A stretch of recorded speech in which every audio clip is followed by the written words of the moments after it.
রাজ্য বিধানসভার বিরোধী দলনেতা নিয়ে মহামান্য কলকাতা হাইকোর্ট যে রায় দিয়েছেন, একাংশের মিডিয়া এবং কিছু সোশ্যাল মিডিয়া আর কিছু পণ্ডিত তাকে বিকৃত করে তৃণমূলের ধাক্কা, অমুকে তমুক, বিরোধী দলনেতা চাটন এইসব বলে চালাতে চাইছে।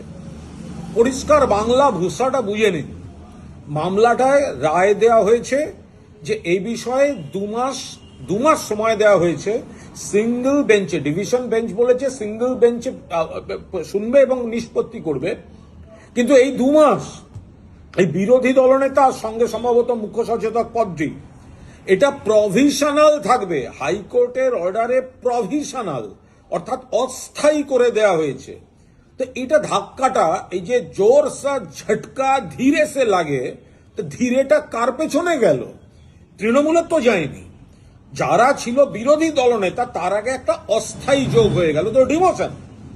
স্পিকার সাহেব যে রায়টা দিয়ে দিয়েছিলেন, যেটা নিয়ে আমরা চ্যালেঞ্জ করেছি, তো হাইকোর্ট তো তাকে মান্যতা দিল না, অন্তত আজ অব্দি দেয়নি, আজকের রায় দেয়নি। পরিষ্কার বলেছে এটা অস্থায়ী। তো অস্থায়ী মানে এটা কি? অস্থায়ী মানে যে বিরোধী দলনেতা সেটা আপাতত যতক্ষণ না ফয়সালা হবে অস্থায়ী লিখতে হবে। আপনি ভাবতে পারছেন? অস্থায়ী মানে ঠিকা ঠিকা ঠিকা বিরোধী নেতা। ও নেম প্লেটে যেটা লেখা আছে না বিধানসভায়, যে বিরোধী দলনেতা ঘরের বাইরে, ওখানে যদি আমরা তার উপরে একটা ঠিকা বা প্রভিশনাল কোর্টের রায়টা লাগিয়ে দিই, দেখতে কেমন লাগবে? একটা যদি অধিবেশন ডাকা হয় এখন, একটা বিরোধী দলনেতা প্রভিশনাল, এতে ওজন থাকে।